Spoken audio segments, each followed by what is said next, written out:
bawal ang shockwave sa ibang patients. Okay?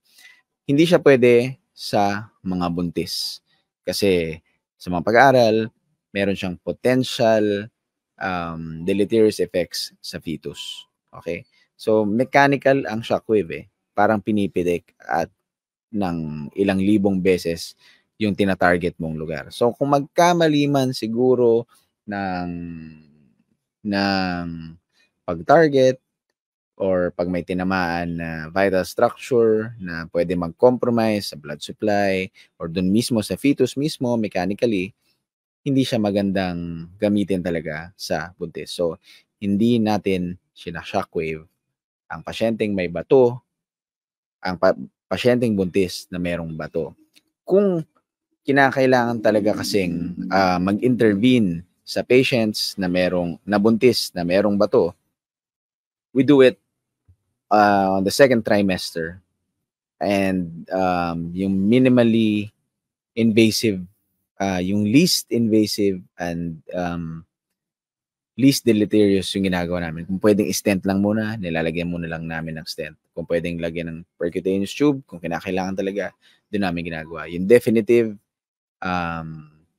medyo experimental pa siya. You can find studies and you can find surgeons in the other parts of the world. Nakita namin yun sa mga international conferences na na-attendan namin na napupush nila yung boundaries na naooperahan or na tatanggalan ng bato yung mga pregnant patients. Pero alam mo yun, science and medicine, surgery is ever-changing. You really just have to weigh the risks and benefits ng patients kung tatanggalin mo yung bato. Kasi kung yung bato naman ay maliit lang, hindi naman nakag-compromise dun sa kidney function ng pasyente, then you can wait it out.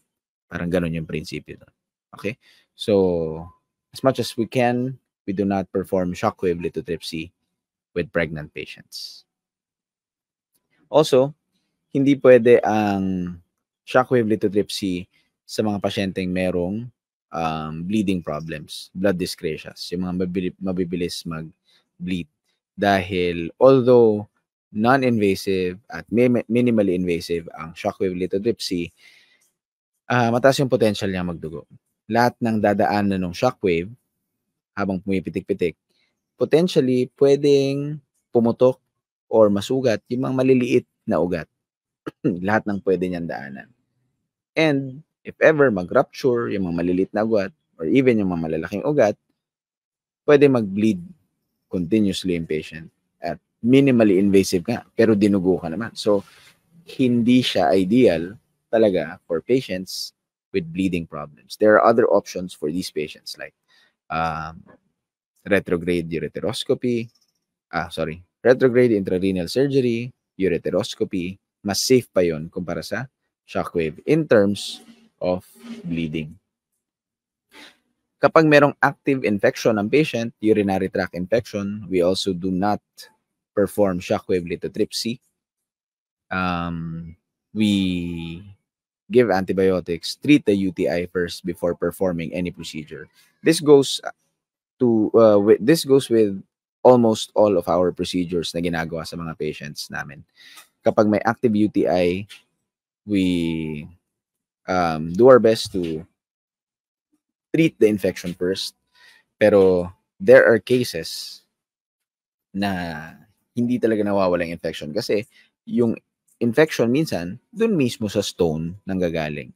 So, at best, we suppress yung infection before we perform the procedure. And still, nandun pa rin yung risk ng patient na magkaroon ng sepsis. So, medyo delikado siya.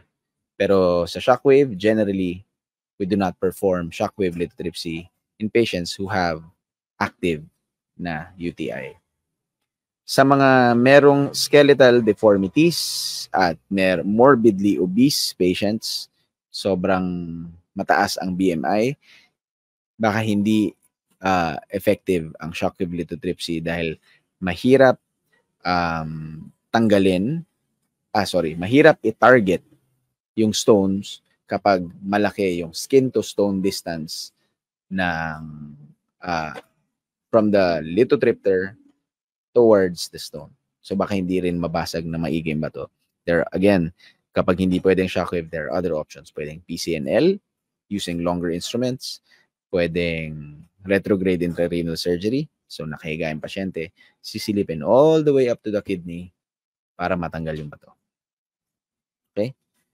So, hindi yan ginagawa doon. And, hindi rin namin sinashockwave kapag meron tinatawag na aneurysms. Ito yung mga abnormal thinning ng malalaking vessels. Ito, abdominal aorta. Sa bandang taas lang nito, ano na yan, yung puso. So, you can imagine na mataas ang pressure sa area na to. Okay? So, ito abnormally nag-dilate yung kanyang aorta. So, just imagine kung madaanan yan ng shockwave, yung thinning and dilation na yan, at pumutok or masugat yung blood vessel na yan, the patient will bleed out and probably die on table. So, it's not ideal to perform shockwave lithotripsy in patients with aneurysms. Okay? Meron pa ba ako?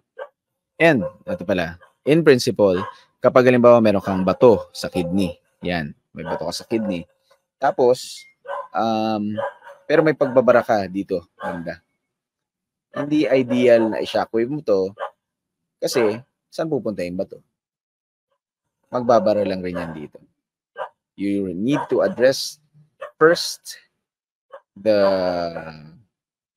distal obstruction before you perform shockwave lithotripsy. Okay? So, with this video, at least we have answered kung kanino bawal ang shockwave. It's not for everyone. It's a very interesting and it's a very attractive option to eliminate kidney ureteral stones, and it's quite popular sa Pilipinas kasi syempre walang sugat, mabilis ka makakabalik sa trabaho, iihi mo na lang bato, halos hindi mo na mapapansin lalo na kung pulverized yung stones, pero hindi siya nababagay para sa lahat. May pinipilian talaga ang bawat procedure. Okay? So, at least ngayon, with this video, nasagot natin kung kanino bawal ang shockwave. If you have any other questions, you can message me here or comment it here sa ating video or message me dito sa Facebook, sa Instagram, all other social platforms, and or email me. And my details are in my profile here in Facebook. All right? Thank you for watching. Thank you for your questions. I'm Doc Drew. I'm a urologist. Stone free.